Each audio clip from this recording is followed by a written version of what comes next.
Once again, morning church. Mabwino mpingo. Today is Sunday. Lero ndi Sunday.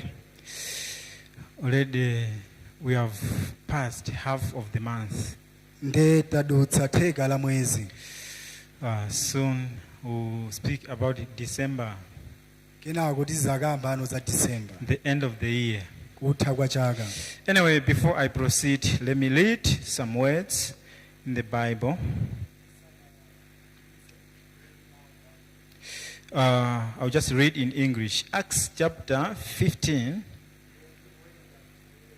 Acts chapter 15 from verse 36. And some days after Paul said unto Barnabas, let us go again and visit our brethren in every city where we have preached the word of the Lord, and see how they do. And Barnabas determined to take with them John, whose surname was Mark.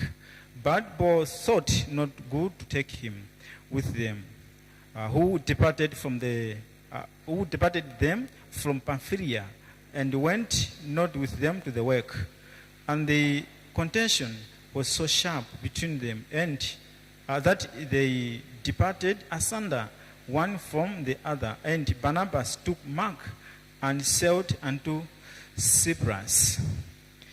And Paul chose Silas and departed, recommended by the brethren unto the grace of God. And he went through Syria and Cilicia, confirming the churches. Anyway, I'm so thankful to stand before church. Ndilothokoza kuima pamaso pa church. More especially when I see I've been in the church for about 11 years and some months. Ndiye ndakhala ndili mu church kwa zaka 11 ndi miyezi Yes, ngapo. I received salvation and became connected to the church on 9th October 2009. Nde pa 9 October mchaka cha 2009 nalumizika ku church. Yeah, that is 2009. 2009 mene. Yes, when I see at first church, there was nobody. Nde poyambapo mu church munalibe wina aliyense. We do not have land where we can have service like this. Tinalibe malo oti tikanatha kukhala ndi mapemphero monga. Through this church, I'm able to see God is working. Koma kudzera mpingo umene undatha kuona mene Mulungu amagwira ntchito. Yes, we had some brothers who left church also. Tiliso ndi abale ena amene anasiya kubwera kuno church. They do not have hope that this church will grow. Analibe chiyembekezo kuti mpingo udzakula. They thought this church is just childish, which cannot proceed. Amaona kuti mpingo ndi wachimwana sungapitirire. But God is in this church who has brought this church up to this level. Komano Mulungu wayendetsa mpingo kufikira pano.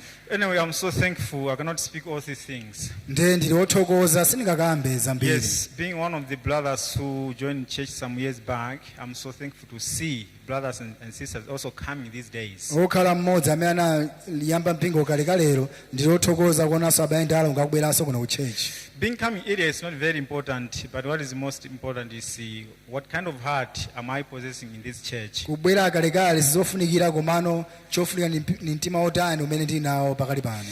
Anyway, these days, we are so busy for our work. Nde monga mudziwa tili otanganika ndi ntchito. Yes, not only that, also this year we have received the promise of God through our founder, Reverend Oxo Park. Komanso tinalandiranso lonjezo kuchokera kwa founder Oxo Park.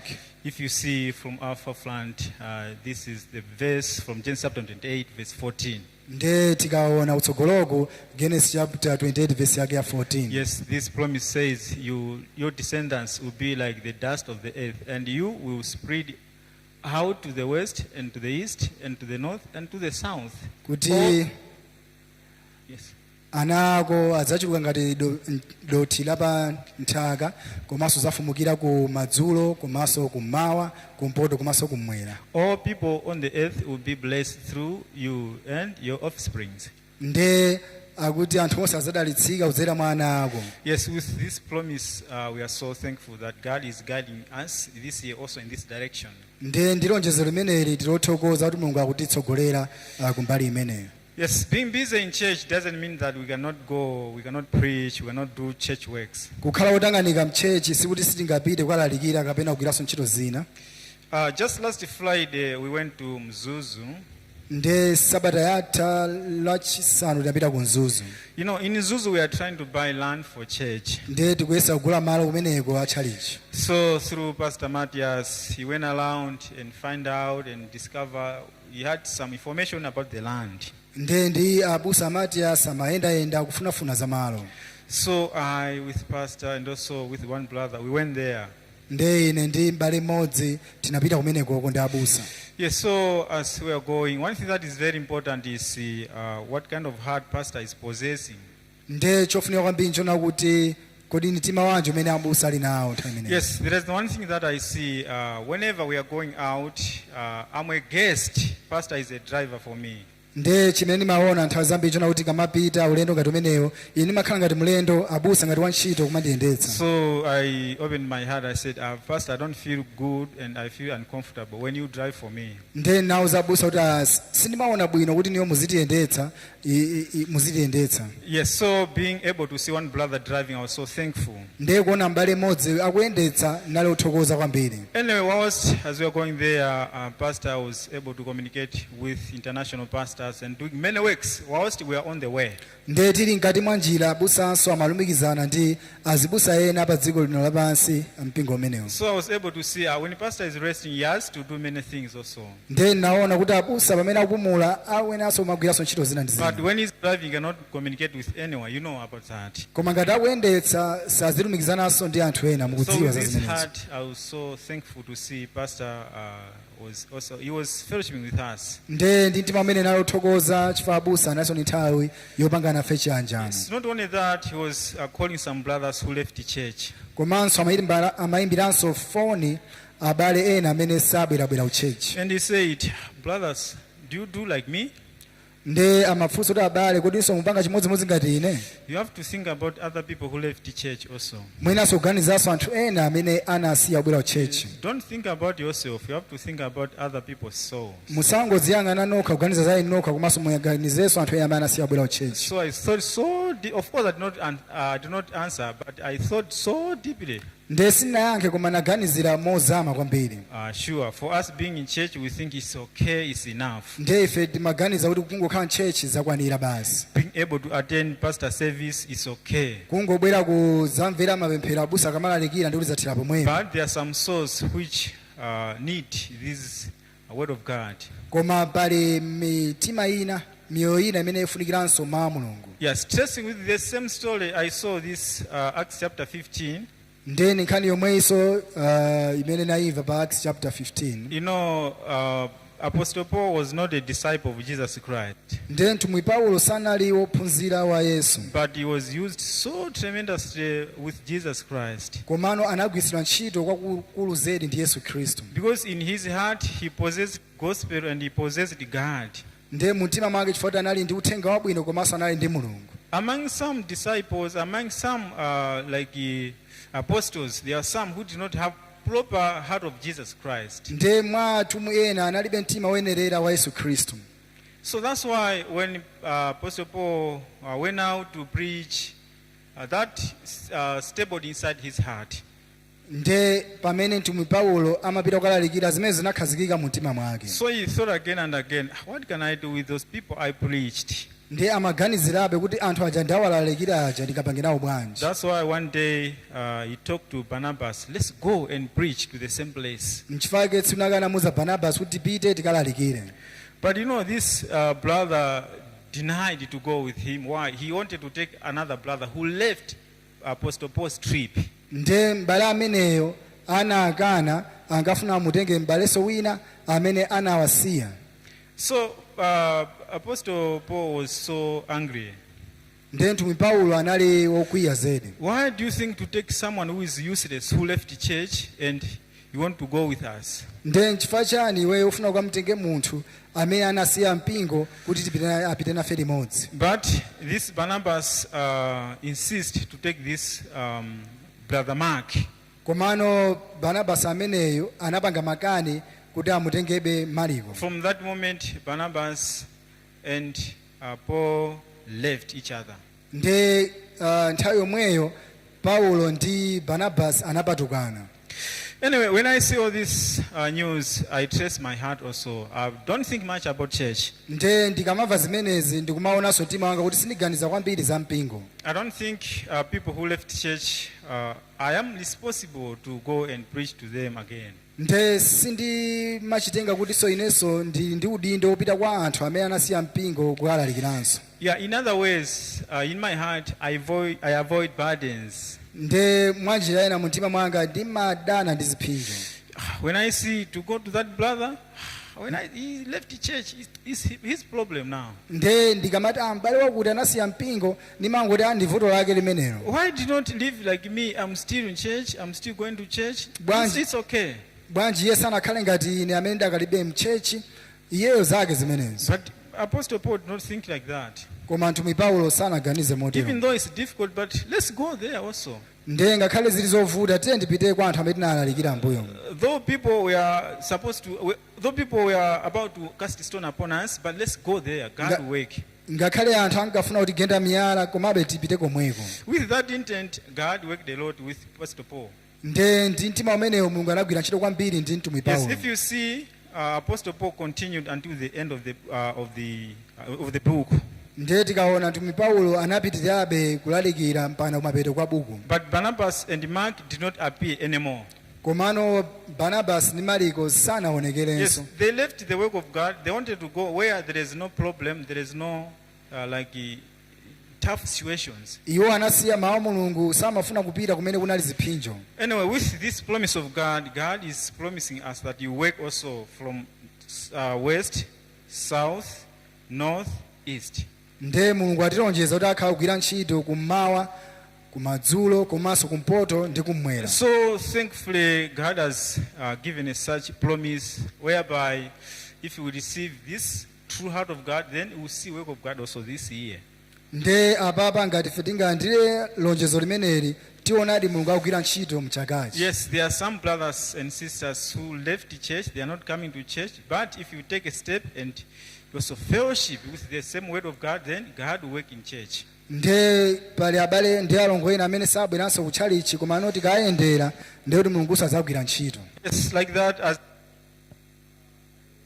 to see how happy Pastor Matthias was. nde titapita ku Mzuzu naonanso abusa Matthias anali osangalala kwambiri. Yes, even though we do not have a clear picture of the land because we saw many lands. chifukwa sindathe kupeza malo enieni chifukwa panali malo ambiri amene Anyway, we are still communicating with Pastor Matthias. Then soon we will buy our own land in Mzuzu. nde tikulumikizanabe ndi abusa Matthias ndipo pano tikhala tikugulaso malo ena ku Mzuzu. Yes, through that, if we think about other areas, we can also preach gospel even though we are here. nde kudzera zimenezonso tikaganiziranso za madera ena tikhoza kumalalikirabe uthenga wabwino ngakhale tili kunoko. Anyway, I'm so thankful being able to stand before you and also being able to live in church. nde ndili othokoza kukhala patsogolo pano komanso kukhalabe mu church. Yeah, life is very easy, nde moyo ndi ophweka but we are so evil. komano ife ndife anthu oyipitsitsa. Anyway, thank you very much for the listening. zikomo chifukwa chakumvetsera. Thank you. zikomo.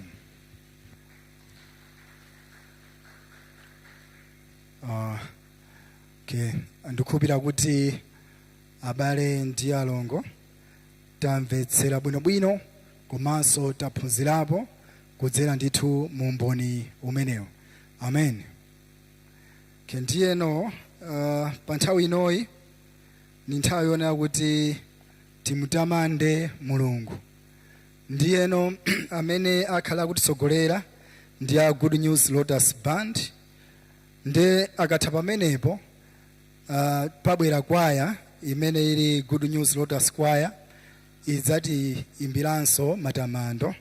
Ndikukhulupirira kuti pamene akukonzekera kudzatitsogolera kutamanda mulungu abale ndi alongo ndi mphamvu tikhala ndithu tikuyimba limodzi. nde pakali panopa ndi nthawi yoti ndithu timutamande mulungu. Kwaya adzatipatsa nyimbo zawo ziwiri, yoyamba idzakhala Hosana, yachiwiri idzakhala Son of God. Zikomo kwambiri. 1 2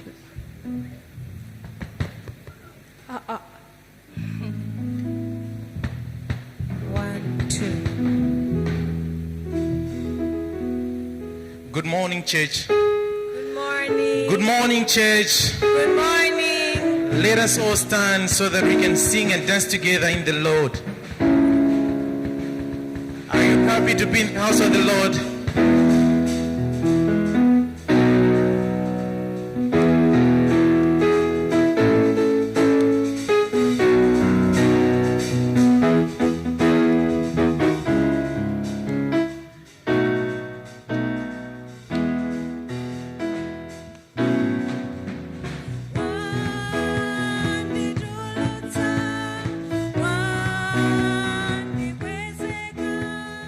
Yesu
sorrows.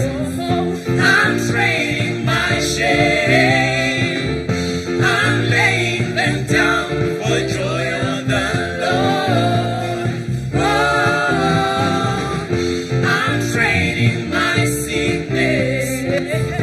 I'm trading my pain. I'm laying them down for the joy of the Lord. Oh, yes, Lord, yes.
washing over all our sins. The people sing, the people sing. Hosanna, Hosanna, Hosanna in the highest. Hosanna, Hosanna, Hosanna in the highest.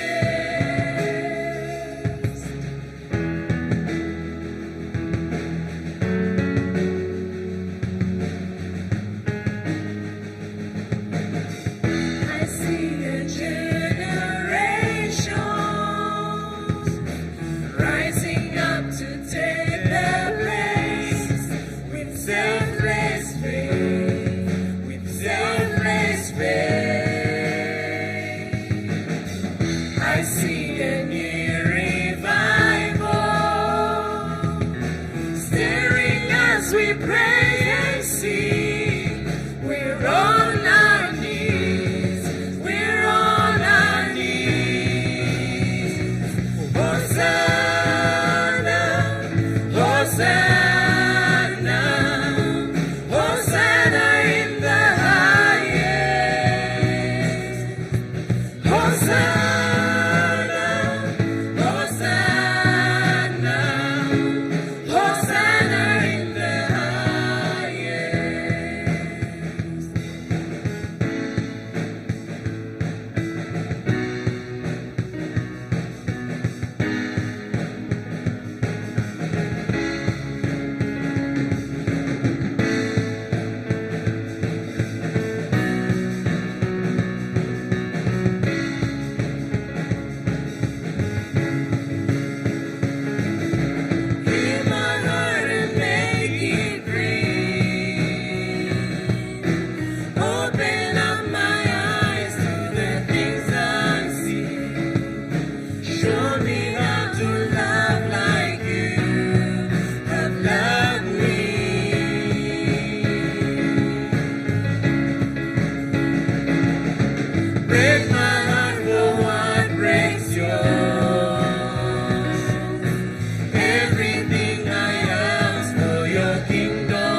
kingdom come.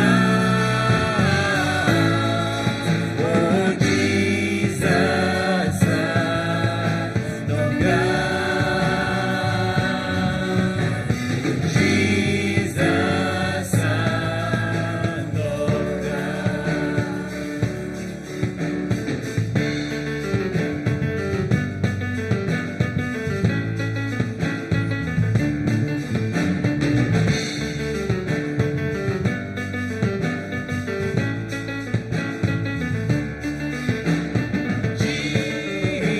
Jesus, oh Jesus, holy is the Lamb of God. Jesus, oh Jesus, worthy is the Lamb of God. Jesus, oh Jesus, holy is the Lamb of God. Jesus, oh Jesus, worthy is the Lamb of God. Thank you.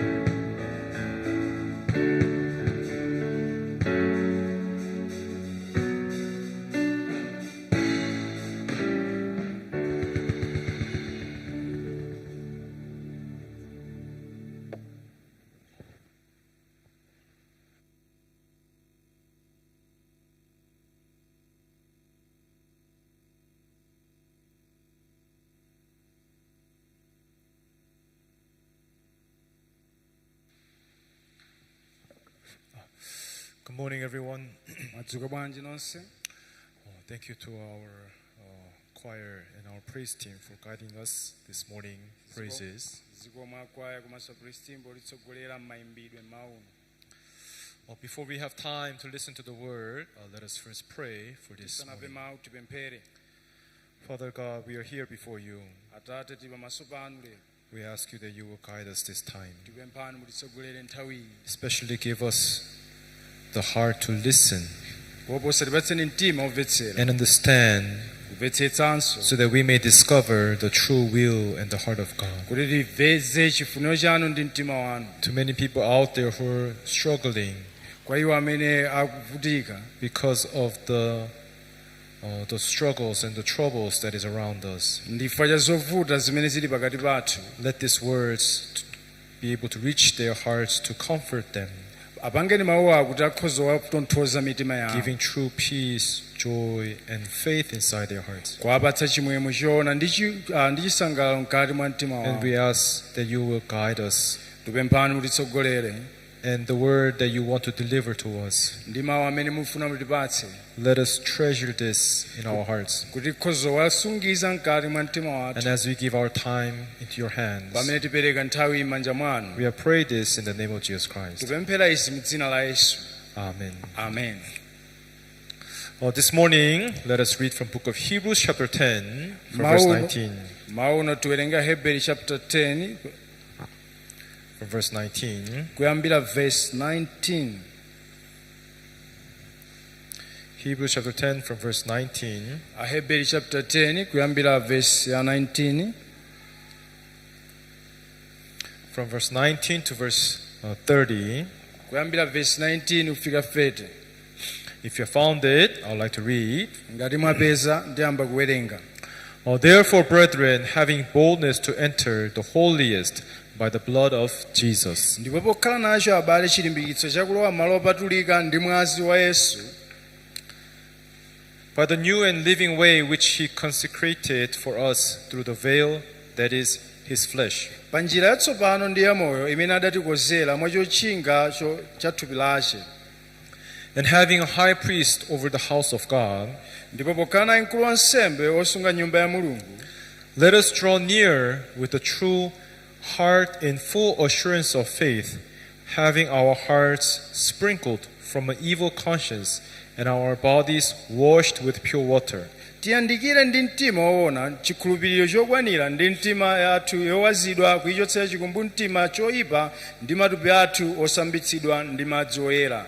Let us hold fast the confession of our hope without wavering, for he who promised is faithful.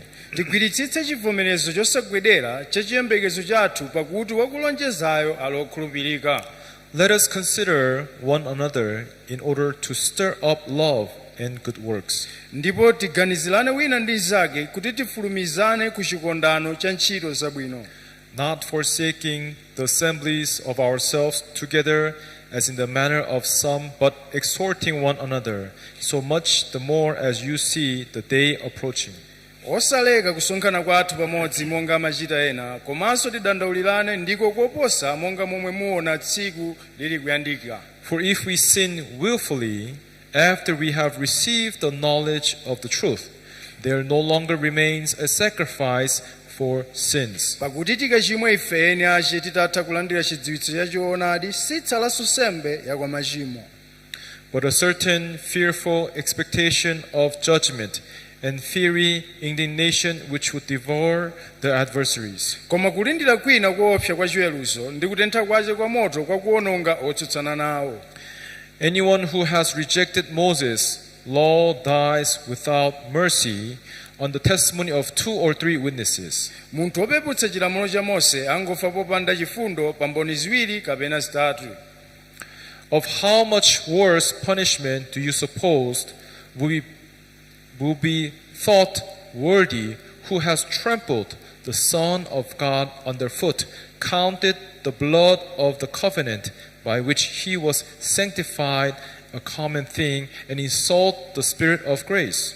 ndipo mutani kulanga koposa kotani nanga dzesedwa woyenera iye amene apondereza mwana wa Mulungu nayesa mwazi wa chipangano amene ayeretsedwa nawo chinthu wamba nachitira chipongwe mzimu wa chisomo. For we know him who said, "Vengeance is mine, I will repay," says the Lord, and again the Lord will judge his people. pakuti tidziwa iye amene anati kubwezera chilango nkwanga, ine ndidzabwezera, ndiponso Ambuye adzaweruza anthu ache. Up to verse 30 we have read. kufikira verse 30 tawerenga. As we continue our series of the lecture of Hebrews, pamene tikupitirira ndi buku lathu la Heberi, I don't know about how you're listening, but God has filled our church with many words from many directions. sindidziwa mene mumvera, koma Mulungu adzaza mpingo wathu ndi njira zambiri komanso chitsogozo chambiri. You know, many people do not understand about the life of faith in full. anthu ambiri samvetsetsa moyo wachikhulupiriro kwathunthu. Life of faith, moyo wachikhulupiriro God made it so that you cannot live this life of faith alone. Mulungu anaupanga kuti sungakhale moyo wachikhulupiriro pawekha. You understand? kumvetsetsa. If you see in the book of Ephesians, mukaona buku la Efeso, when we officiate weddings, tikamamangitsa we ukwati, often take the book of Ephesians chapter 5 and we take a vow about the marriage. nde timawerenga buku la Efeso chapter 5 ndi kumalumbiritsa za ukwati. But if you see there, Ephesians chapter 5, mukaona kwa Efeso chapter 5, I think it's verse 32, is it? Ephesians chapter 5. Efeso chapter 5, Let's see.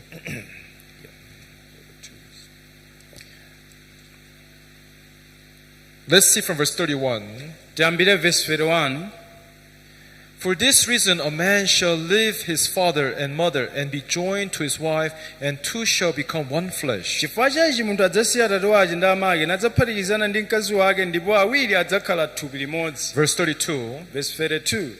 This is a great mystery, ichi ndi chinsinsi chachikulu, but I speak concerning what? koma ine ndinena zachani? Christ and the church. Khristu ndi mpingo. Everyone, wina aliyense The question many people ask when they just have heard the gospel. anthu ambiri funso mene amafunsa akangomva uthenga wabwino. Oh, Pastor, I understand what you're trying to say. abusa ndimvetsetsa zomwe ukamba. Now you're saying that many other churches or many other believers until now, mukunena kuti okhulupirira ine mpaka napano they say that we have to go to church and pray for forgiveness. amayenera kuti apite kuchecha We have to try to keep the commandments. ayesetsa kusunga malamulo. But this is the first covenant koma ili ndi pangano which loyamba no one can follow. limene palibe amene akhoza kutsatira. So we should not follow the first covenant. We should put that aside. And now we have to understand what is the new covenant. nde tisatsate pangano lakaleli titsate pangano latsopano. Is that right? si choncho. So according to new covenant now, malingana ndi pangano latsopano. last week we have shared that through the body of Jesus Christ, nde wiki yathu makambirano kudzera mu thupi la khristu.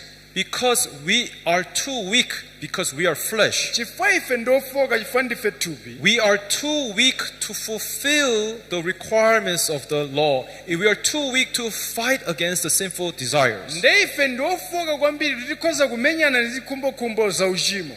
That is why God gave us ndifa chake mulungu atipatsa Jesus Christ, yesu khristu who has come to pay the wage of sin amene wabwera kudzalipira mphotho ya uchimo. according to the law, which is what? Death. imene malingana ndi lamulo lotchedwa la imfa. So Jesus Christ has become the one who fulfilled the whole law for us. nde yesu khristu wakhala amene wakwaniritsa lamulo lonse mwalo mwa And ife. as Jesus Christ died on the cross, nde pamene yesu wafa pa mtanda, Bible says that he has washed the sins away for all the people in the world once and for all. nde baibulo likuti wayeretsa wachotsa tchimo la dziko lonse lapansi kamodzi kwatha. Is that right? si choncho. But the problem is, koma vuto ndi lakuti yes, according to these words, malingana ndi mawu awa our sin has been put away, washed away from the cross according to the blood of Jesus Christ. machimo athu achotsedwa pa mtanda ndi mwazi wa yesu khristu. And we are supposed to accept this and believe this nde tikuyenera tilandire ndi kukhulupirira izi. and say that I am righteous ndikunena kuti ine ndi olungama and eternally righteous in my heart. ndipo ndine olungama mkati mwa mtima wanga Once and for kwamuyaya. all, Bible says. kamodzi kwatha baibulo But the likutero. problem is, koma vuto ndi lakuti there is these evil thoughts which rise in us each and every day. pali maganizo oyipa amene amakhala kudzuka The temptations which comes to us each and every day. mayesero amene amabwera tsiku ndi tsiku. Do you understand? ukumvetsetsa. Now, there is a negative way of seeing this and a positive way of seeing this. pali njira yoziona molakwika komanso pali njira yoziona maubwino. Let me explain to you what is a negative way. nde ndikufotokozereni njira yolakwikayi. People who look at this in a negative way, anthu amene amaziona mu njira yolakwika. Pastor, there's a problem to the gospel that you're preaching. abusa pali vuto ndi uthenga umene mulalikira. Reason is, chifukwa chakuti you say that Jesus Christ has washed all our sins once and for all. munena kuti yesu anachotsa machimo athu kamodzi kwatha. But if you preach like this, koma kalalika chonchi people will say, anthu akanena kuti it's okay to commit sin. Why? ndi zabwinobwino kuchita Because chimo. Jesus Christ has died for all your sins. chifukwa yesu wachotsa machimo So no matter athu. how much more sins you commit, it's all finished. It's all ended. ndekaya machimo ochuluka bwanji uchite zinatha pa mtanda. Do you think this is true, Pastor? muganizo lisizoona. You see, your gospel is now going to bring some kind of disorder of faith. ndi apatu uthenga wanu kuoneka ngati kusokoneza chikhulupiriro. People ask like this. ndi anthu amafunsa chonchi. So is it okay to commit sin? kodi ndi Or you say it's okay to commit sin? munena It's kuti okay to commit sin? zabwinobwino uchite chimo. Do you understand? kumvetsetsa. That's the very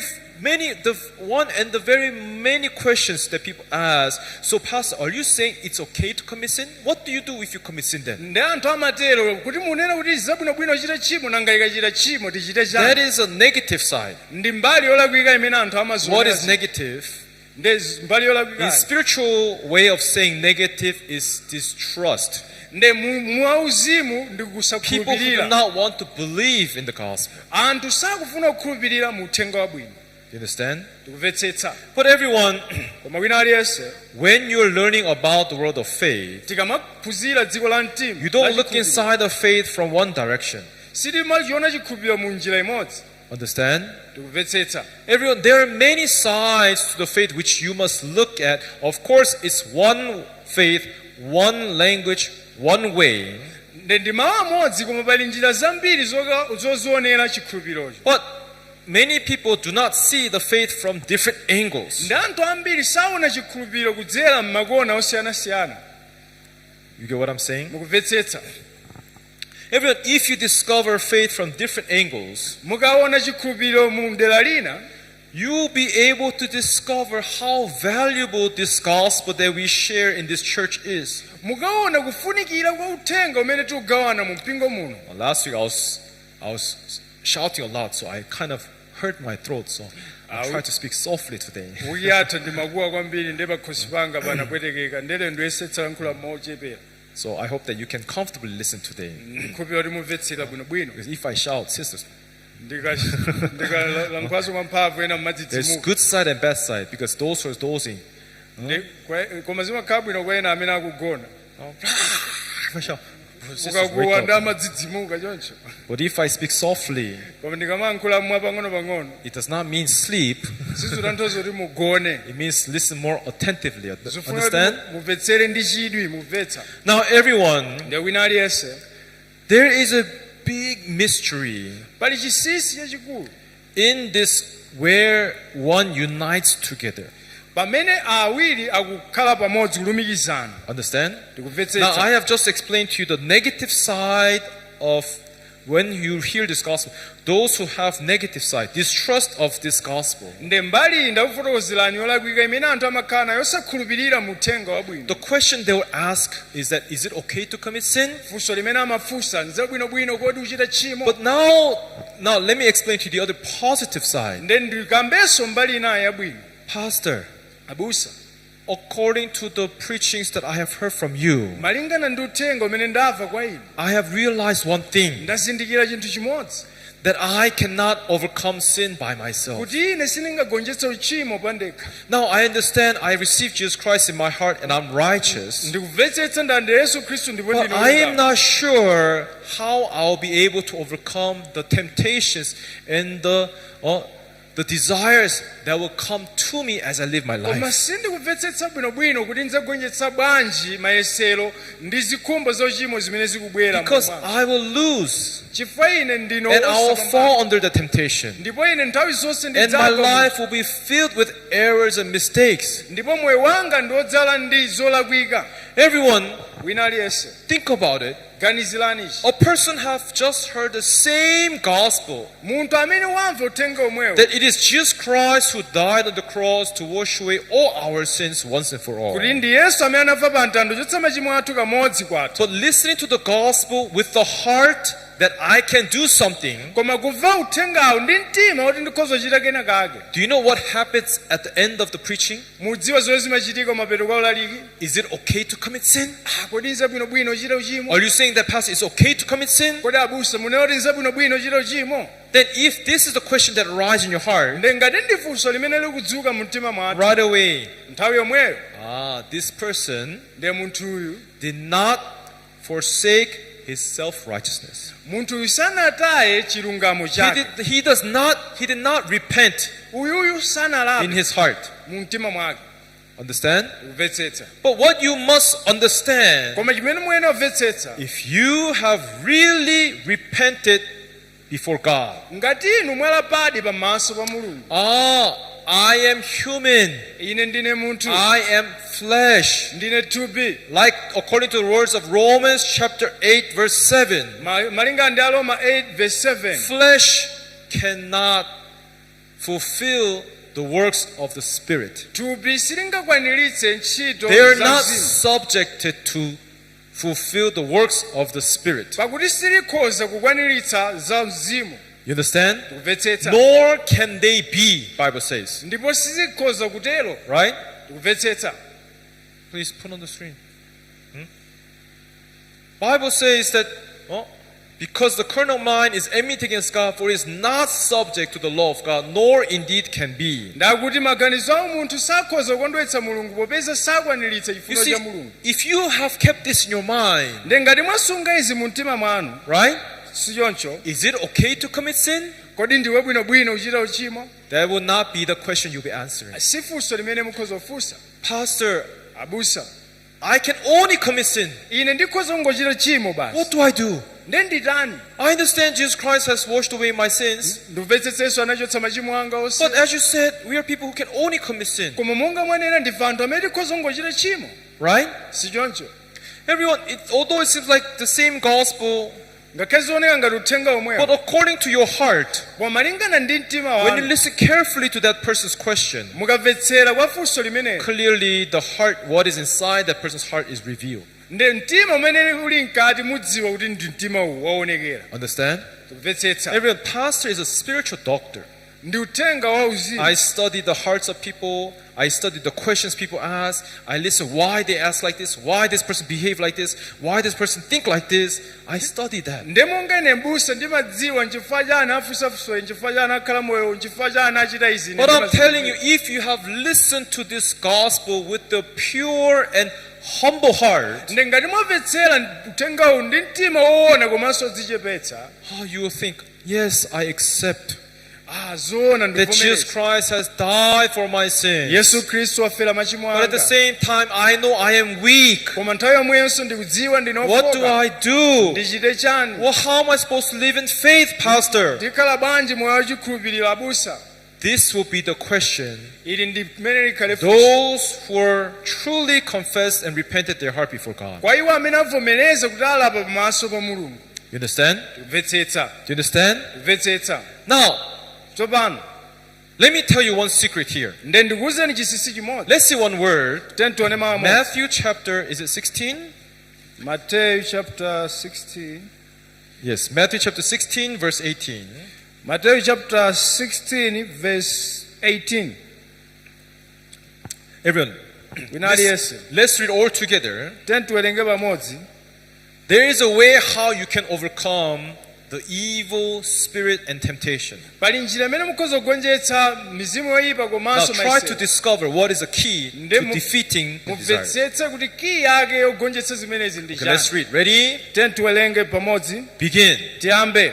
And I also say to you that you are ndiwe Peter, Petro, and on ndipo this pa rock thanthwe ili I will build ndidzakazika my mpingo church, wanga. and the gates Ndipo of dziko la hate kufa shall not prevail adzaulaka against iwo. it. Everyone, what does Bible say? Ndelu kuti chani Bible? Jesus said to Peter, Yesu akunena kwa Petro, I'm going to call your name, ndidzakutcha Peter. dzina lako, right? sichoncho. Meaning that this rock, Kunena kuti thanthwe. Thanthwe signifies what? kuyimira chani? In other words, church. Mwanjira ina kuyimira mpingo. All right? Sichoncho. Bible says, Bible likuti if you build my church on this rock, ngati dzamanga mpingo wanga pa thanthwe now ili. this rock signifies Jesus, Nde thanthwelo ikuyimira Yesu the Khristu. foundation of the gospel of grace, where we acknowledge that salvation is only through the work of Jesus Christ. Maziko a uthenga wachisomo amene akuzindikiritsidwa kudzera mwa Yesu Bible Khristu. says, Jesus said himself, Nde Yesu akunena iye mwini, if you build a church on top of this rock, ngati mudzamanga mpingo pa thanthwe ili.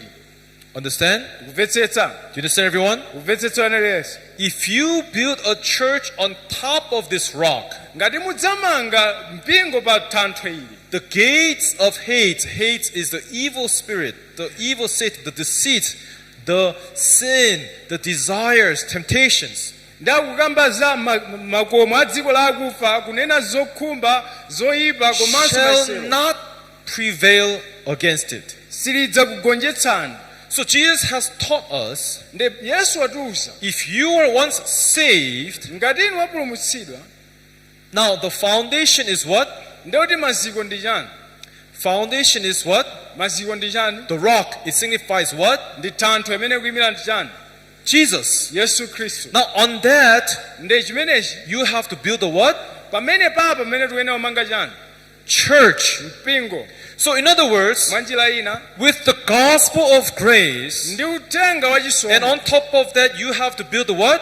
Nde pamenepo tikuyenera You kumanga have to chani? establish a church. Tikuyenera kukhazikitsa mpingo. When this happens, izi zikachitika, when the gospel of grace ngati uthenga wa and the chisomo church is established, ndi mpingo wakhazikitsidwa, that is when you will be able to stop. ndi pamenepo mudzakwanitsa kuletsa, The gates of hate shall not prevail against you. ndipo makomo akufa sadza ulaka. But people ask like this: Koma anthu amatero, is it okay to commit sin? kodi nzabwinobwino uchite tchimo? What do they don't need what then? Ndiye kuti awa safunika chani? These are people, they're not thinking about what? Awa sakuganiza za chani?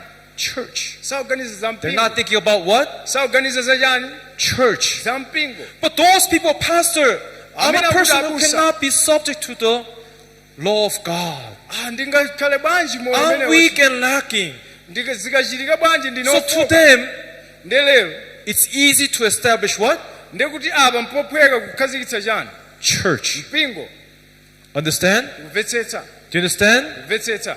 Everyone, what is the way to defeat the evil temptations and desires and the lust of this world? Ndi njira yogonjetsa zikhumbo zoyipa ndi mayesero ndi yotani? Because you have heard the gospel. Chifukwa mwamva uthenga Oh, wabwino. but Pastor, I understand the gospel from our church is so precious, so good, but I still have my temptations. I still have desires. I go drinking, smoking, and going to clubs. What am I supposed to do? Ndamva uthenga koma ndinofoka ndimafabe kuti ndisute ndimwe mowa ndichite What zoyipa that nditani? saint needs. Ndi otelewa He needs to know how to establish a church on top of the rock. ndakufunika azindikire mmene akhazikitsire mpingo pamwamba pa thanthwe. Amen. Amen. Everyone, if the church has not been established on top of the gospel, Nde ngati mpingo sunakhazikitsidwe pa uthenga wabwino, we will likely be carried away ife titusidwa in these temptations mu and the mayesero, desire zikhumbo and the zoyipa lust of this world. ndi zikhumbitso zoyipa za dziko lapansi. You get what I'm saying? Tikumvetsetsa. Do you understand, everyone? Mukumvetsetsa wina aliyense. That's why everyone think about it. Ndifa chake ganizirani chake. Pastor, okay, it's fine. When Jesus Christ died on the cross and he died for our sins, washed our sins, why he left us the evil desires and temptation? Why did not wash all of them away? Ndabusa ngati Yesu anafa pa chifukwa cha machimo athu, chifukwa chani anatisiyira mayesero zikhumbitso za uchimo osangochotsa bwanji?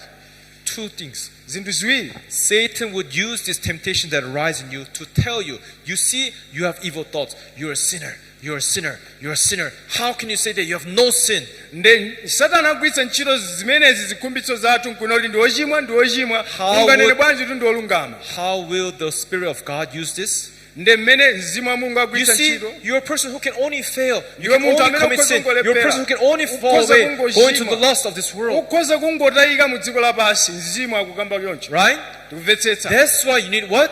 Ndifa chake kufunika chani? Church. Kufunika mpingo. Amen? Amen. Amen? Amen. So if you take this gospel negatively, you will say, you deny, and you think that you still confess, I'm a sinner. Nde mukaona uthenga uwu muona kuti asioyenera nkumaganiza kuti But mwina if you want mwapepe. to go inside deeply to learn about the true faith, Koma mukaona mkati mwa chikhulupiriro after hearing of the gospel, ndi kuzindikira uthenga wabwino. you need to learn how the church can be established in our gospel. Nde muyenera mumvetsa mpingo ungakhazikitsidwe bwanji mu You need to uthenga. learn how the church can be established on the top of this rock. Muphunzire mmene mpingo ukhoza kukhazikitsidwa pa thanthwe ili. You understand? Kumvetsetsa. But without this church, Koma popanda mpingo, easily the saints will be carried away into temptations. mophweka kwambiri titusidwa ndi mayesero. The good thing is, Chinthu chabwino nchakuti in our church, it's not just the gospel. mu mpingo wathu si uthenga chabe. We want to guide our saints into the clear faith and understanding of the true faith life, spiritual life with Christ. Tufuna titsogolere anthu olungama mu njira yoyenera ya uzimu. Gospel is just a step inside Christ Jesus. Siungolowa mkati mwa Yesu Khristu.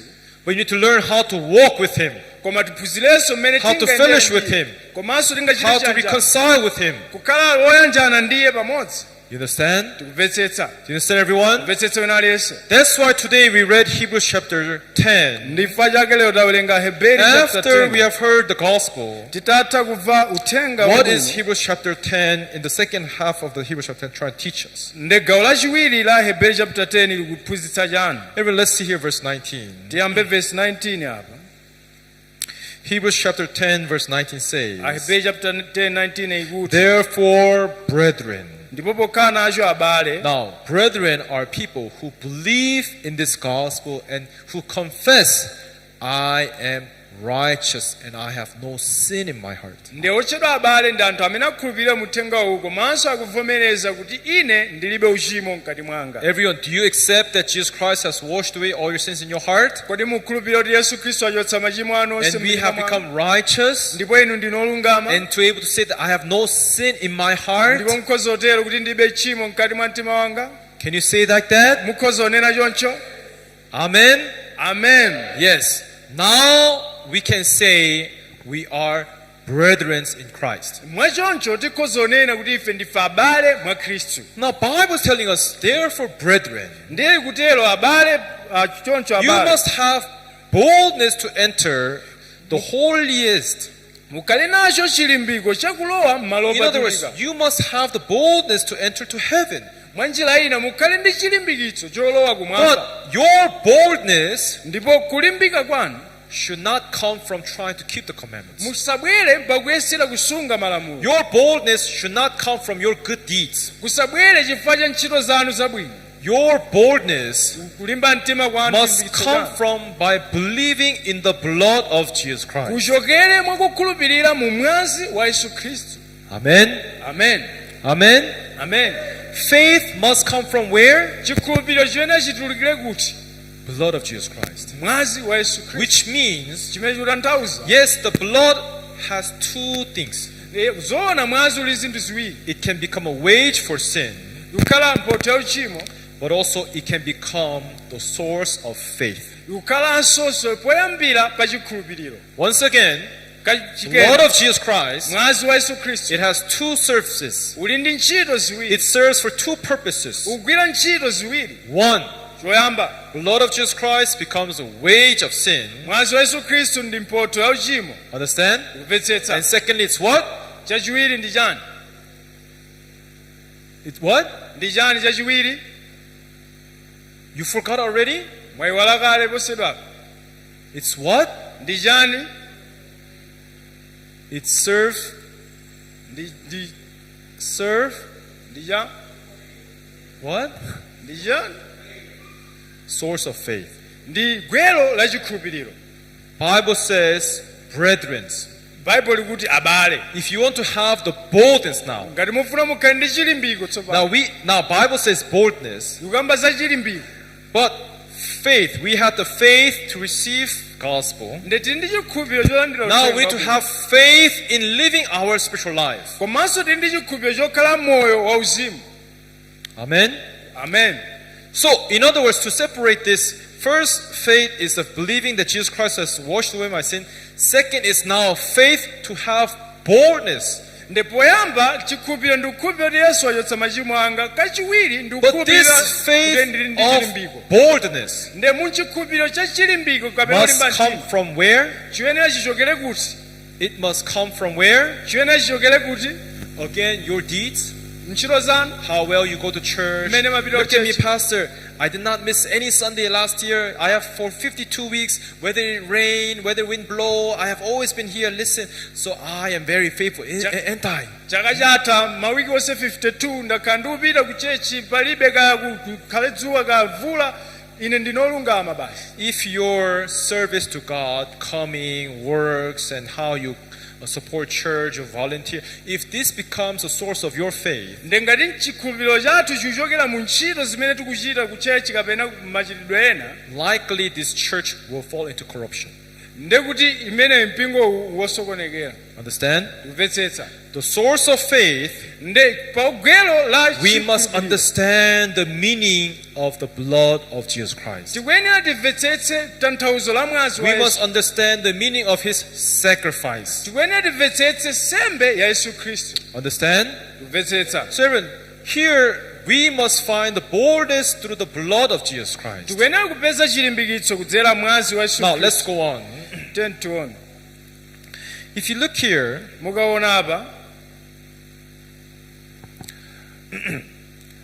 verse 20, let's skip next 22. verse 22.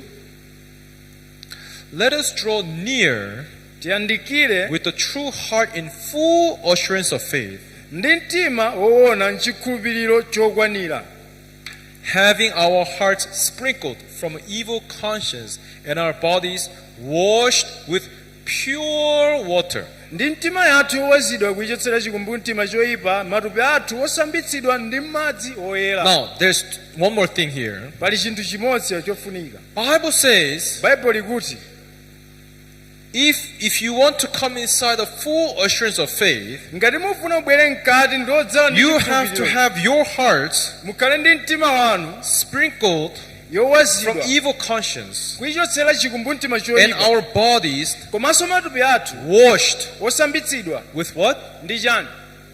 Pure water. Ndi madzi oyera. Now everyone, what does this water signify in the Bible? Nde madzi akuyimira chani m'Baibulo? Water signifies life. Madzi akuyimira moyo. No living creature in this world can live without any water. Nde palibe munthu amene angakhale ndi moyo popanda madzi. Even those creatures that survives in the desert, they're able to endure the heat for longer period, but it does not mean they don't need water. Anthu amene akhala ku desert amatha kukhala nthawi itali, koma sizotanthauza kuti safunika madzi. Understand? Tikumvetsetsa. Every living creatures, any bacteria, any form of a life form in this world needs what? Water. Chamoyo china chilichonse kama bacteria, china chilichonse chili ndi moyo chimafunika madzi. Bible says that like the earth absorbing the rain which falls from the heavens, Ndakuti nthaka imene imamwa madzi amene achoka you kumwamba, shall also absorb the word of God, Bible says. momwemonso ifenso mitima yathu idzamwanso mawu a Mulungu. So, pure water signifies what? Nde madzi oyera akuyimira chani? Word of God. Mawu a Mulungu. Understand? Kumvetsetsa. Understand? Kumvetsetsa. Therefore, Choncho inside the church, mkati mwa there mpingo must be two things. pakwena pakhale zinthu ziwiri. How to guide their saints into faith, Watsogolera anthu kuchikhulupiriro, using the pure word of God. kugwiritsa ntchito madzi oyera a Mulungu. We are not here to advertise about certain activities. Sitili pano kulengeza zochitika zina zake. Church, everyone, let us collect some money. We want to go to some area where there's some unprivileged people, and let us help them with bread and something, and let us worship them, serve them, and this will be good worship to God. Sinkhani yoti Glory to God. ndalama tipite kudera lina, tipite kwa anthu amene ovutika, tathandiza amenepo atachita ntchito ya Mulungu. Anyway, there are certain churches, certain areas we are also helping. Palinso mipingo ine imene imathandiza, But I have thought, what is the greatest help that we can give unto them? koma imaganiza kuti chachikulu chimene tikhoza kuchita ndi chani? Greatest help is to able to deliver this pure word of God into the hearts of people. Chachikulu ndi kupereka mawu awa mitima ya anthu oona. Amen. Amen. Anyway, so you must know, Nde mukuyenera we mudziwe, need to have the boldness. tikuyenera kukhala ndi chilimbiko. Now, this boldness, faith to enter into heaven, Chilimbiko cholowa nacho and kumwamba. this faith of assurance comes from the pure word of God. Nde chilimbiko chichokera ku mawu oona a Mulungu. You understand? Now, Tikupvetsetsa. let's look here. Skip to verse 26. Tione verse Now, 26. verse 26. Verse 26. If you see here, Ukaona apa, for if we sin willfully, pakuti ife tikachimwa eni ache, after we have received the knowledge of the truth. titatha kulandira chidziwitso cha choonadi. Now, I'm just going to prove my point, what I've just explained to you. Nde ndifuna ndingotsimikiza fundo imene If ndakamba we ino. have sinned willfully, Ngati titachimwa after daladala, I received salvation, in other words, titatha kulandira chipulumutso mwa njira ina. people say, I must try to confess, pray forgiveness. Anthu amatero andilape ndikupemphe Bible chikhulupiriro. says there no longer remains a sacrifice for sins. Nde Baibulo likuti sitsalanso sembe ya kwa machimo. You see, we should not return back to the law of Moses whereby we pay the price. If we do something wrong, we have to bring a sacrifice. If we do something we sin, we bring a sin offering.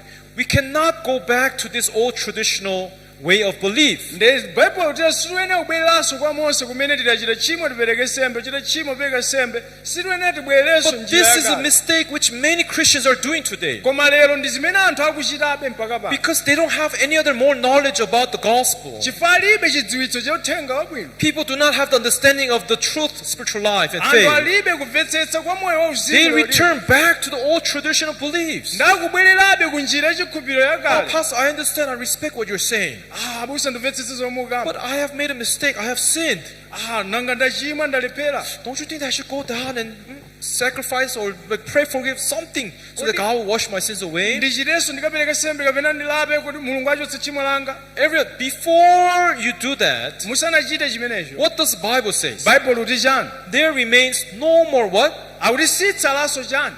Sacrifice. Although you come to God with something to present to God, ngakhale mubwere kwa mulungu koma mulibe Bible says no chozopereka, more will God look upon these things. ndakuti mulungu sadzaona zinthu izi. So this cannot be the answer. Izi sizingayankhidwe.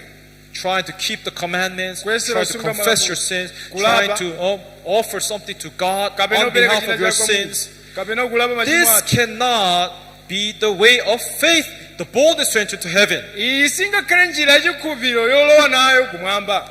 If you do that, you're right now despising the gospel and the faith of God. nde ngati muchita izi mukuchepsa uthenga wabwino komanso You're chikhulupiriro cha denying. Mulungu. mukukana. Like I said, the distrustful heart of gospel. monga ndanena kukayikira kusakhulupirira njira ya Verse uthenga wabwino. 27. Verse ya 27. But a certain fearful expectations of judgment koma kulandira kwina kuopsa kwa chiweruzo and the fiery indignation which will devour the adversaries. ndi kutentha kwa moto wokuononga utsutsana nawo. What Bible says baibulo kuti chani? is trying to describe something. ndikufuna ifotokoze china chake. Fear is something that you feel in your heart. mantha ndi chinthu mmene mmava mkati mwa mtima wanu. Is that right? si choncho. What Bible is saying, nde baibulo kuti chani? once we are saved, pamene tapulumutsidwa, God creates a certain heart inside us mulungu amalenga mtima wina mkati to mwathu fear the expectations of the judgments. ndi kukhala ndi mantha pa chiyembekezo cha Even chiweruzo. though God has given me this gospel, ngakhale mulungu andipatsa even though uthenga God has given me the faith, ngakhale wandipatsa the promise that chikhulupiriro, I can go to heaven, wandipatsa lonjezo opita kumwamba, yet if I waste my life going out into the world, koma ngati nditenga moyo wanga upita just dziko lapansi drinking, uledzera doing evil things, Kuimbira and then living a zoipa. righteous life, kuchita zilizonse zoyipa, Bible says God would create a fearful heart inside your heart, thinking that there will be an expectation, judgments. nde mulungu akuti adzalenga mantha mu mtima mwanga woyembekezera chiweruzo. And that heart which God has created, nde mtima umenewu umene mulungu alenga and fiery indignation which will devour the adversary, this will make the adversary to destroy them. ndi kutentha kwacho kwa moto wokuononga utsutsana In nawo. other words, this writer is trying to describe what this faith of the blood of Jesus Christ, the boldness that guides us to heaven, what does this faith do? nde wolemba akufuna afotokoze chimene chikukamba za njira yopita nayo It kumwamba creates tiyenera fear of God. ndetu yenera tikhale ndi mantha pa mulungu. What is wisdom? nde imene ndi nzeru. What the Bible say? baibulo ti chani? Wisdom is what? yuti nzeru ndi chani? Fear ndi mantha of the Lord. apa ambuye. Right? si choncho. Once we are saved, pamene tapulumutsidwa, if you are a fool, being fooled by Satan, ngati inu mukunyengedwa ndi you will satana, likely be carried away in the desires, thinking that, I'm washed, I'll go to heaven, it's okay to drink, it's okay to smoke, it's okay to do bad things, mudzatengedwa ndi zikhumbopukhumbo poganiza kuti anza bwinobwino kuledzera anza bwinobwino not chito knowing that there is also judgment that can fall under Christians. posazindikira kuti palinso chiweruzo chimene chikudza pa okhulupirira. There's what? pali chani? There are limited judgments that comes upon Christians everywhere. palinso chiweruzo chimene chikudza kwa khristu. It's not just that God has left you to do whatever you want. sikuti mulungu angotisiya tipange God, chilichonse. after giving salvation, He created fear in our hearts that even we who are saved have an expectation of judgments when we turn away from God. nde mulungu atatha kutipatsa ichi watipatsanso mantha kuti tizindikire ngati tachoka pamaso pa mulungu pali chiweruzo. You understand? You tikumvetsetsa. understand? tikumvetsetsa. And that fear of God, Bible calls what? It's wisdom.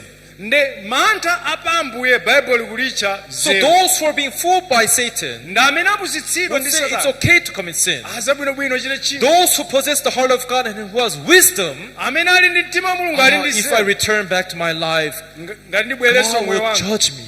pali He chiweruzo will make me fail.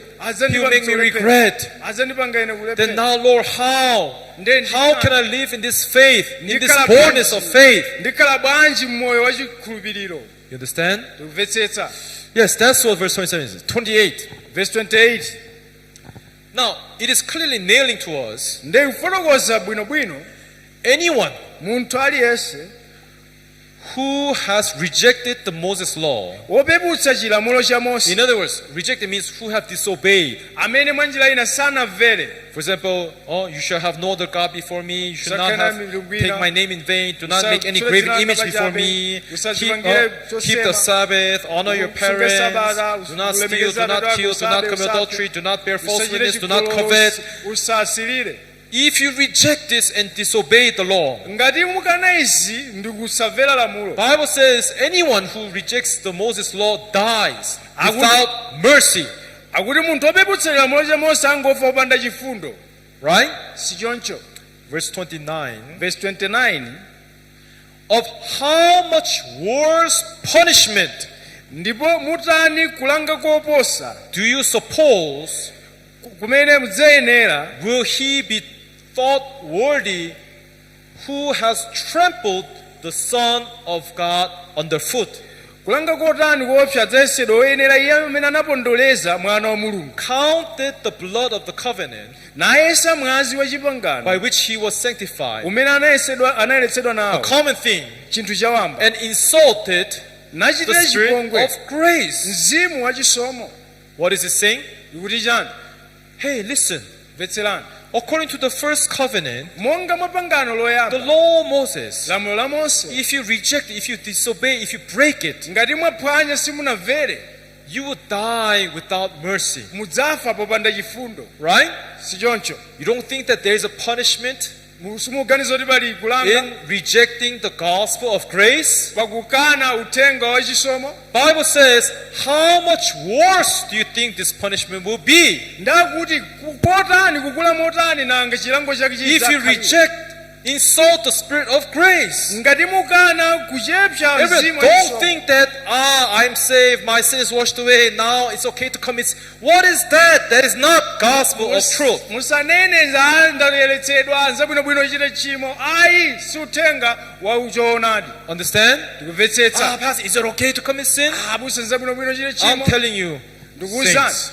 mwakuti Everyone, yes, it's true. We are people who can fall in sin. ndizoona ndi We are- anthu amene tikhoza chimo Clearly saying, we are people who can, not in sin, we are people who can fall in the deceit of Satan. ndife anthu amene tikhoza kungogwa mu mchenjerero la satana We can fall in temptation of Satan. tikhoza kugwera mu mayesero a satana But koma if you do this ngati muchita izi willfully and just want to commit sin because you think that you're saved, mwadaladala poganiza kuti ndinopulumuka how much more greater do you think that your punishment will be? kodi kukula kotani chiweruzo And then chidzakhale important kwa is inu who has trampled on the Son of God. amene apondereza mwana wa Mulungu You understand? Trample means you step on him. It's okay to commit sin. It's okay. Yeah, Jesus Christ wash away. It's okay to commit sin. mwanjira ina kupondereza pa Yesu kuti zabwinobwino chite chimo Yesu You have what? anamvera. ndoti You mwatani have trampled on the Son of God. ndoti mupondereza You mwana wa have Mulungu insulted the Spirit of grace. inu mwanyoza God of grace. mzimu wa chisomo It's okay to commit sin. It's okay to commit sin. It's okay. zabwinobwino chite chimo zabwinobwino chite chimo Understand? tikumvetsetsa Some people say, Pastor, your preaching is good, but don't say that don't say that we are washed away once and for all. nde ayina amatira ulalika kwanu kwabwino musanene kuti tayeretsedwa kamodzi kwathu Everyone, if you do not accept this gospel, ngati simumvetsetsa uthengawu I cannot help you to go inside this world of faith, the boldness faith, ngati simulandira uthengawu sitingakutengereni kulowa mu the chilimbiko assurance faith. mu chikhulupiriro Understand? tikumvetsetsa Everyone, wina it's aliyense okay to commit sin. You are trampling upon Jesus right now. pakunena kuti nzabwinobwino uchite tchimo You are ndoti bringing mupondereze insult to the Spirit of God of grace. ndoti inu mukunyoza mzimu wachisomo You don't think that you will not be punished for that? kodi muganiza kuti simulangidwa ifanya zimenezi Everyone, wina aliyense maybe you might be saved from the curse of hellfire. mukhoza kupulumutsidwa ku The jahena Bible says, surely you meet the laws. koma akutero kuti inu mwagwa Understand? tumvetsetsa Everyone, do you understand? tumvetsetsa Yes, there for everyone. nde wina aliyense Because of time. paja nthawi Now, who has trampled the Son of God? amene apondereza mwana wa mulungu Let's see one story in the Bible. tione nkhani imodzi m'baibulo What story is that? nkhani yanji imeneyi Let's see in the New Testament, chipangano chatsopano John chapter 13. yohane chapter This 13 was the night before Jesus Christ was crucified on the cross. unali usiku mmene yesu asanapachikidwe pa mtanda When they were taking the last feast, the last Passover feast meal. pamene anali ndi mgonero womaliza And if you know the story, after they have shared the bread and the drink and the wine, atagawana mkate ndi vinyo verse 5. John chapter 13, verse 5. 13 verse 5 After that meal. atatha kudya chakudya chimenechi He is Jesus here. He poured water into the basin anathira madzi m'masambidwe and began to wash the disciples' feet and to wipe them with a towel which he was girded. nayamba kusambitsa mapazi akuphunzira ake ndi kuwapukuta ndi chopukulira chimene In anadzimanga other words, Jesus sat down and ate together with the disciples. nde yesu anakhala pansi madya Of limodzi course, ndi ophunzira. traditional way of Israel is kind of lying down and eating. nde inali chikhalidwe chawo After eating, suddenly he stood up and went out. ndi atatha kudya anadzuka And he took a basin of water and then he put a towel on his side. Jesus came inside. ndikutenga beseni kena nkuyika towelo And kumabwera he started to mkati say, hey, let me see your feet. ndi amatero ophunzira bweretsa mapazi ako Understand? tikumvetsetsa I need to wash your feet. So Jesus started to wash the feet of disciples. nde yesu Oh, Jesus, what are you doing? What are you doing? yesu musatero How are you washing my feet? mutsuka banji mapazi anga Verse 6. nde vesi yake ya 6 Then he came to Simon Peter, and Peter said to him, Lord, are you washing my feet? anadza momwemo simoni petro iyeyu nanena ndi ambuye kodi mundisambitsa mapazi ine Remember, Kumbukira. why Peter? Because he signifies church. nde dzina kuti petro likuyimira mpingo The church that is established on top of the rock. mpingo umene wakhazikitsidwa pa thanthwe So a church that must be established on top of Jesus Christ and Nde His gospel. mpingo umene wakhazikitsidwa pa yesu khristu uthenga You understand what I mean, right? mukubvetsa chomwe Church ndikuyamba. established on top of the rock, right? mpingo umene wakhazikitsidwa After pa thanthwe salvation, there always must be what? Church. atalandira chipulumutso akukhala nthawi zonse mu mpingo You're following me, right? munditsatira Oh, Peter asked, Lord, what? You're going to wash my feet? ambuye mutsuka bwanji mapazi anga Next. nde tionenso Jesus answered and said to him, yesu anayankha nati kwa what I iye am doing, chimene ndichita you iwe do not understand now, suchidziwa tsopano but you will know after this. koma udzachidziwa mtsogolo mwake Peter said to him, you shall never wash my feet. naye yesu udzandisambitsa mapazi anga ku nthawi yonse Peter just saw this like an outwardly ritual, outwardly like thing. nde petro amangoziona kunja basi kuti But there ndikusamba is a spiritual message that Jesus is trying to teach the disciples right now. pali uthenga umene yesu afuna aphunzitse tsopano Right? tikumvetsa So Peter said, no, petro you can never wash my feet. simudzatsuka You konse are mapazi greater anga. than me.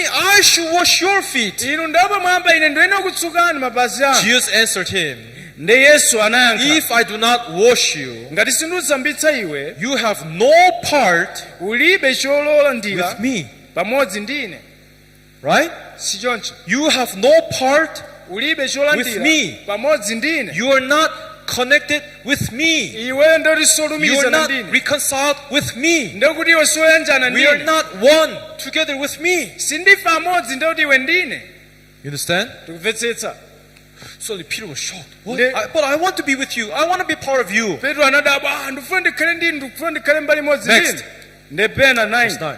Simon Peter said to him, Lord, then not my feet only, but also my hands and my head. ndipo simoni petro ananena ndi ambuye simapazi anga okha He komanso says, manja then anga wash me ndi all my body. mwanjira ina Hand, hand. ndisambitseni paliponse. Next, Tikaona 10 Jesus said to him, yesu ananena naye he who is bathed, amene anatha, in other words, who is saved already, amene wapulumutsidwa, understand, mvetsetsa, needs only to wash what? amene anatha kusambitsidwa alibe kusowa kusamba mapazi feet. koma ayenera kusamba, But is completely what? popeza iye ndiye otani, Clean. You Ndoyera are mose. completely clean. munthu uyu ndoyera And you onse. are clean, but not all of you. nde inu nonse ndinoyera koma si nonse. Yes, among the 12, there's one who did not believe in Jesus. Pakati pa 12 analipo mmodzi amene samakhulupirira Who is mwesu. that? Ndani amene?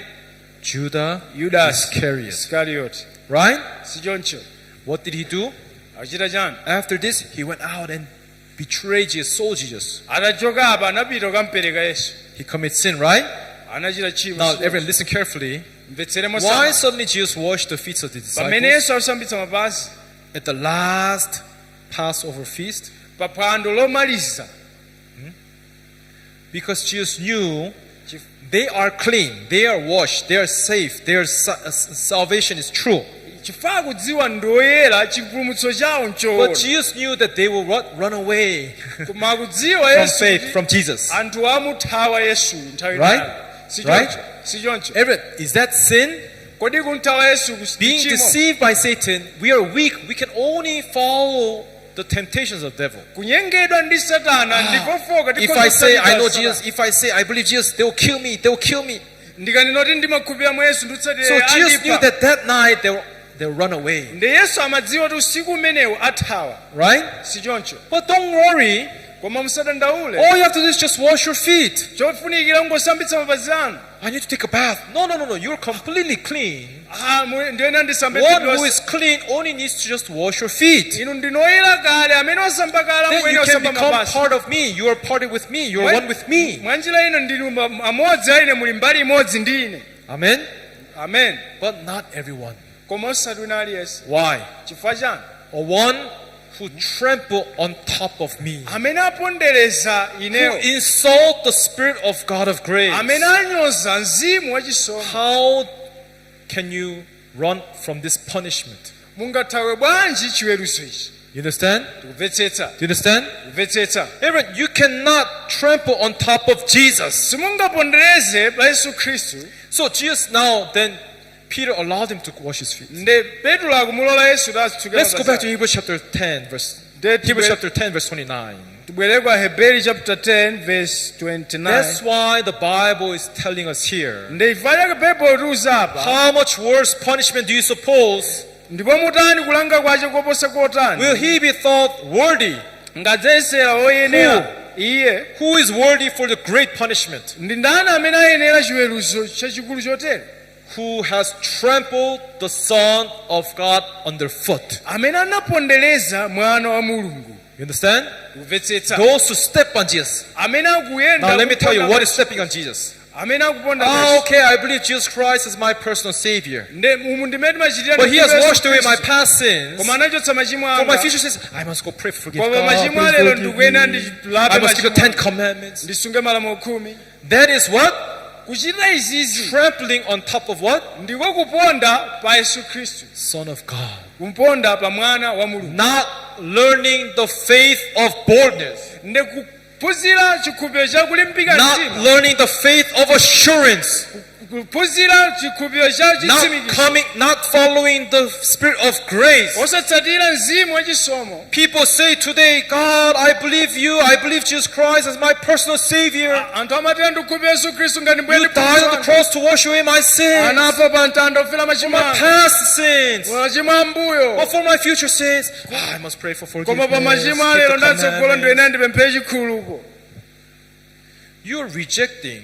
Mukukana. Bible says, if you reject the law of Moses, Ngati mukana lamulo la Mose. with the one or two witnesses, 2 or 3 witnesses, you die. Ndi mboni ziwiri zitatu akuti mukufa. But do you know how more greater punishment will be upon you if you insult God's grace, nde kukula kotani nanga kwa if you chiweruzo trample on the Son of God, do you know how great punishment you receive? chiweruzo chotani ngati mupondereza mwana wa Oh, Mulungu. Jesus Christ has died for my sins once and for all, and I'm washed away. Yesu Kristo anafa machimo anga kamodzi kwa athawa. But now, for my future sins, if I commit sin, I should go pray for Koma forgiveness. machimo anga atsogolo ndilape pandekha. That is trampling on the Son of God, everyone. Kumeneko nde kupondereza mwana wa Mulungu. Understand? Kumvetsetsa. Do you understand? Kumvetsetsa. Trying to wash away your own sin is trampling on the Son of God. Kuyesera kuchotsa machimo anu That is ndikupondereza an mwana wa Mulungu. insult to the God of Spirit of grace. Mukunyoza mzimu wa That is an chisomo. insult. Mukunyoza. The 11 disciples Nde betrayed Jesus, akumpereka Yesu. but their feet were washed. Koma mapazi awo akayeretsedwa. But Judas Iscariot, Judas he Iscariot went and betrayed Jesus anapita kumpereka Yesu like the other 11 disciples. ngati mmene anachitiranso ophunzira ena 11. But the end of Judas Iscariot was different. Koma chimaliziro cha Judas Iscariot nchosiyana. After Jesus resurrected, Jesus came to Peter. Nde Petro Mulungu Yesu anabwera kwa Peter, Petro. do you love me? Mumandikonda ine? You shall feed my sheep. Udzadyetse nkhosa zanga. Right? Si choncho. You can see Jesus again works through Peter. Nde tumuona Yesu akugwiranso ntchito mwa Petro. But Jesus could not do that to Judas Iscariot. Koma sangachita izi kwa Yudasi. He went out confessing his sins. I have sold the innocent blood. Anapita kukalapa ndakupereka mwana osalakwa. He took the 30 silver and threw it back to the elders. I have sold innocent blood. Ndanatenga ndalama kuzitaya ndapereka What did mwana osalakwa. the elders say? Nde akuluakulu amati chani. You did this. Ndi amene wachita iweyo zimenezi. You did it, so you see to it. You take care of it, not me. Don't come to me. Iweyo wachita zimene chimo ndi lako sabwere kwa ine. So what did Judah do? Nde Yudasi anachita chani? He hanged himself Anadzipachika and yekha. died. Ndikufa. Did he allow Jesus to wash his feet? Kodi analola Yesu kuti atsuke machimo ake? He could not. Ayi. He had to suffer his own sin by himself. He had to wash. He died trying to wash away the sin by himself. Iye anafa pakuyesera kuchotsa tchimo lake pa yekha. Do you know what is greater sin than selling Jesus away to the elders and priests? Mukudziwa tchimo lalikulu kuposera kumgulitsa Yesu? After that, Patatha pamenepa. because Judah have never confessed truly in his heart, Chifukwa Yudasi sanavomereze kuona mu mtima mwake. he tried to wash away his own sins. Amayesera kuti achotse tchimo lake pa yekha. What does Bible say? Nde Bible To luticha. those who try to wash away their own sins, Kwa iwo amene ayesera kuchotsa whether machimo it's awo. through your prayers, Kayadzera mapemphero whether anu. it's through you trying to keep the law, Kayesera kutsuka what malamulo. does the Bible say? Bible lutichani? If you are trying to wash away your own sins, Ngati mukuyesera kuchotsa machimo anu. Bible says you are trampling on top of Jesus Christ. You are stepping on him. Bible kuti mupondereza mwana wa Mulungu apena muponda pa Yesu Khristu. Understand? Kumvetsetsa. And that is an insult to the Spirit of God of grace. Ndikunyoza mzimu wa chisomo. That is insult to the Spirit of grace. Ndikunyoza mzimu wa chisomo. Everyone, if you do not learn about this faith after salvation, Ngati simuphunzira chikhulupiriro chipatatha how the chipulumutso. church should be established on top of our salvation, Mmene mpingo yenera kukhazikitsidwa you pamwamba should pa know chipulumutso. that if you just following your own thoughts, don't I have to pray forgiveness? Don't I try to keep the commandments? Ngati mungotsatira maganizo anu kuyesera kusunga malamulo, kuyesera kupemphera, You don't know how greater punishment will come upon you. simudziwa kukula kwa chiweruzo chimene chidzabwera kwa inu. Do you understand? Mukumvetsetsa. Reason why people have this way, that way, all sorts of doctrines, all sorts of ways after the gospel. Ndifa chani anthu ali njira izi ndi ziphunzitso zambiri chifukwa apatatha uthenga. One reason, Chifukwa chake ichi they have no church alibe mpingo that is built on top of salvation. limene lili pamwamba pa chipulumutso. Like I said, everyone, Monga nakamba wina aliyense. God allowed this flesh to be under the temptations. Mulungu analola thupili kuti likhale m'mayesero. Satan used this to deceive us, to tell us, you see, look at you having temptations, desires. You're a sinner, you're a sinner, you're a sinner. Nde Satana amagwiritsa ntchito izi kuti toona kuli zikhumbo za uchimo But ndi ochimwa. if you look at this with the eyes of faith, Koma mukaziona izi ndi maso achikhulupiriro, temptation is not the problem. ndoti mayesero si vuto. When we are tempted, Pamene tayesedwa, do you have a church to go to? tili ndi mpingo umene tikhoza Do you have a church that is established on top of the rock? kodi muli ndi mpingo umene wakhazikitsidwa pamwamba pa Do you have a thanthwe church that is established on top of your salvation? kodi muli ndi mpingo umene wakhazikitsidwa pamwamba pa chipulumutso chanu Everyone, this is a mystery in the world of faith ichi ndicho chinsinsi komanso that dziko la today chikhulupiriro we must learn chimene lero tikuyenera and kuphunzira understand. ndi kumvetsetsanso This is where we find the wisdom of God. umu ndimene timapezera This is zeru where we find the boldness to go to heaven. komanso kulimbika mtima This is where we find the assurance of faith. komanso kupezera chikhulupiriro cha mphamvu Amen. amen But today, without even knowing such faith, koma lero posazindikira Pastor, chikhulupiriro according to your preaching, it's Abusa. okay to commit sin. It's okay to commit sin. malingana ndi kulalika kwanu zabwinobwino uchite tchimo Just shall live by faith, Bible says. olungama anga adzakhala ndi moyo ndi chikhulupiriro baibulo lutero There's two kinds of faith. pali zikhulupiriro Romans ziwiri. chapter 1, verse 16. Aroma chapter 1 verse What does it say? Just last word before you finish. For I am not ashamed of the gospel of Christ, for it is the power of God to salvation for everyone who believes, for the Jew first and also for the Greeks. pakuti uthenga wabwino sindichititsa manyazi pakuti uli mphamvu ya mulungu yakupulumutsa munthu aliyense wokhulupirira kuyambira myuda ndiponso helene Verse 17. verse 17 For it is a righteousness of God revealed from faith to faith. pakuti mmenemo chionetsedwa chilungamo cha mulungu chakuchokera ku chikhulupiriro kuloza ku chikhulupiriro It is revealed from faith chaonetsedwa choka to chikhulupiriro faith. kuloza ku chikhulupiriro There's two faith here, right? pali zikhulupiriro ziwiri Right?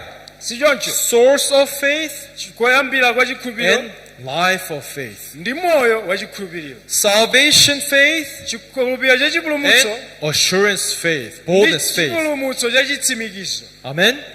amen So faith to faith, as is written, just shall live by what? ndi Faith. chikhulupiriro monga kwalembedwa wolungama onga adzakhala ndi moyo ndi chikhulupiriro Amen. amen Sorry, go back to Hebrews chapter 10. tione Aheberi chapter 10 Just shall live by faith. wolungama onga adzakhala ndi moyo ndi chikhulupiriro Hebrews chapter 10.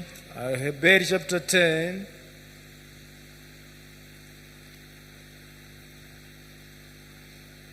Verse 38. 38. 38 Everyone, let's read all together. Ready? tiwerenge pamodzi 38 Begin. tiyambe Now Koma the wolungamangayo just shall adzakhala ndi moyo live chochokera by chikhulupiriro. faith. But if anyone Ocherera moyo wanu draws back, my alibe soul kukondwera has no pleasure mwaye. in him. Amen. amen Amen. amen Are you saved by faith? kodi mwapulumutsidwa ndi chikhulupiriro Then choncho we must also now start the life of faith. ndi tiyenera tiyambe moyo wa chikhulupiriro Because faith to faith. chifukwa chikhulupiriro So kuloza ku chikhulupiriro if your salvation is by believing in that Jesus Christ has died for you on the cross, ngati chipulumutso chanu chili nkukhulupirira mwa Yesu Khristu amene anafa pa mtanda even the life after salvation must be established by what? By correct understanding of faith. ndi ngakhalenso moyo wa chikhulupiriro uyenera kukhazikitsidwa pa kumvetsetsa njira yeniyeni ya chipulumutso ya chikhulupiriro Understand? kumvetsetsa And that is establish the church on top of the rock. uku ndiye kukhazikitsa mpingo pamwamba pa thanthwe Because of time, up to here, I'll speak. chifukwa cha nthawi kufikira apa There's still ndilankhula so much more. I have only finished half of what I want to say today. ndi ndangogawa theka chabe la zimene mafuna kugawana If nanu God allows, next time we'll continue. akatilola mulungu nthawi ina tidzapitiriza Let's pray. tipemphere Father God, thank you for giving us this time. ambuye zikomo kwambiri potipatsa nthawi iyi We thank you for your grace, zikomo chifukwa cha chisomo for chanu giving us this precious gospel. potipatsa uthenga wa mtengo wapatali Like the Bible says, just shall live by faith. monga baibulo inena okulungama adzakhala ndi moyo ndi Just like the chikhulupiriro first faith was established through the blood of Jesus Christ. monga taona mpingo ambiri udzakhazikitsidwa ndi mwazi The Yesu second Khristu faith is established through the promise that flows from the blood of Jesus Christ. komanso chikhulupiriro chachiwiri chikukhazikitsidwa ndi mwazi umene uyenda madzi oyeretsa Bible says, baibulo ikuti if the church is established on top of the rock, ngati mpingo ukhazikitsidwa mwamba pa thanthwe the darkness, the hates will never prevail against it. makomo akuifa sadzagonjetsa ilo Although there are many people who go to church, ngakhale anthu ambiri amapita ku why are chechi there still so many who are falling in sin? koma nchifukwa chani akugwabe mu uchimo Why are there so many people who are still in temptations chifukwa chani ochuluka ambiri ali and living maisero a righteous and evil life? akulephera kukhala ndi moyo There's no one who is guiding them to the true faith of God, palibe amene akuwatsogolera ku chikhulupiriro choona cha the Mulungu faith of church. achikhulupiriro cha mpingo Nowadays, people understand that they should believe in God, anthu amvetsetse kuti akhoza kukhulupirira mwa but they Mulungu do not know the importance of the church. kuzindikira kufunikira kwa mpingo Lord, it is a difficult time for us to gather, nthawi zovuta zokuti but we tisonkhane pray that we can come as one tipemphera kuti tikhale amodzi and to serve you, to learn this faith, ndi kutumikirana kuphunzira so that we chikhulupiriro can have not only the salvation, kuti tisakhale ndi chipulumutso chokha but also the boldness to enter inside to the heaven. komanso olimbika mtima kuolowa We kumwamba want to learn this mystery of your church. chifukwa tiphunzire chinsinsi cha mpingo May you guide us titsogolereni and give us your wisdom to us. tipatseni nzeru kwa ife We thank you for giving us this time. tikuyamikani chifukwa tipatsa May your nthawi grace and mercy be upon everyone's head here and all the people who are listening through us chisomo cha ndi mfundo chikhale pa aliyense wa ife ndi wina aliyense amene amvetsera kwa ife as we give our honor and glory to you. pamene tipereka ulemerero wonse kwa inu We pray this all in the name of Jesus Christ. tipemphera zonsezi mdzina la Yesu Khristu Amen. amen Thank you. Then at this time, we would like to invite our praise team to come out to give us one praise as we give our times to offer to the Lord. And then after that, we'll have some announcements.